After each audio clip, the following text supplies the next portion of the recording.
Hello friends welcome to my channel. तो आमी मुनाई आबारो निये चले आसलाम तोमादेर जोन्नो एकटी नतुन रेसिपि। तो आजके आमी रान्ना करब खूबই सिम्पल भावे कुचे माछ। तो चलो भिडियोटी शेष पर्यन्त देखार अनुरोध रइलो। এখন মশলার জন্য নিয়ে নিয়েছি একটা গোটা পেঁয়াজ, নিয়ে নিয়েছি একটা ছোট সাইজের রসুন আর দিয়ে দেব কয়েক টুকরো আদা। তো এখানে আদাটা দেওয়ার পর একটু সামান্য জল দিয়ে এটার একটা পেস্ট বানিয়ে নেব। তারপর ধুয়ে রাখা কুচে মাছটার মধ্যে পেঁয়াজ রসুন আদা বাটাটা দিয়ে দিয়েছি। তারপর এখানে দিয়ে দেব স্বাদ মতো লবণ, তারপর দিয়ে দেব হলুদ গুঁড়া, তারপর দিয়ে দেব একটুখানি সরষের তেল। তো বলে রাখি তোমরা এখানে লঙ্কার গুঁড়ো আর জিরে ধনের গুঁড়োটা দিয়ে তারপর ম্যারিনেট করতে পারো, আমি এখানে এটা স্কিপ করেছি। কড়াইয়ে দেওয়ার পর তারপর লঙ্কার গুঁড়ো আর জিরে ধনের গুঁড়োটা দেব, কারণ লঙ্কার গুঁড়ো মাখলে আমার একটু প্রবলেম হয় হাতে।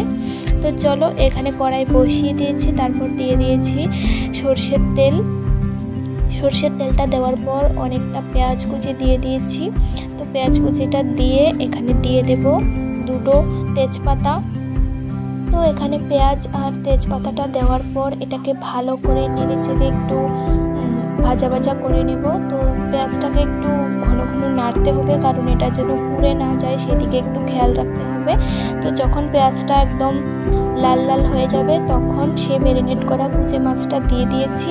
তো দিয়ে তারপর একটু নাড়াচাড়া দিয়ে এখানে অ্যাড করছি লঙ্কার গুঁড়ো, তারপর দিয়ে দিলাম জিরে ধনের গুঁড়ো। তারপর এগুলোকেও ভালো করে মিশিয়ে নেড়েচেড়ে তারপর গ্যাসের ফ্লেমটা একটু কমিয়ে তারপর ভালো করে কষিয়ে নিতে হবে। তো আমরা মাংস যেভাবে কষাই সেভাবে একটু হাতে সময় নিয়ে এটাকে কষাতে হবে, আর বেশি একটা সময় লাগে না। তো দেখো যখন তেলটা ছেড়ে দেবে তারপর নিচে একটু লেগে লেগে যাবে, তখন ঝোলের জন্য পরিমাণ মতো জল দিয়ে দিয়েছি। তারপর একটু নেড়েচেড়ে মিশিয়ে তারপর এটাকে একটু ফোটাতে হবে কিছুক্ষণ।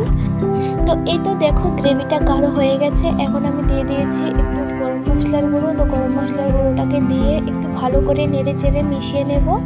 এই তো রেডি হয়ে গেল সুস্বাদু কুচে মাছ। তো আমার ভিডিওটি যদি তোমাদের কাছে ভালো লেগে থাকে তাহলে একটি লাইক আর কমেন্ট করতে ভুলো না। আজকে এই পর্যন্তই, দেখা হচ্ছে আবার নতুন কোনো ভিডিওতে। ততক্ষণ সবাই ভালো থেকো, সুস্থ থেকো, টাটা।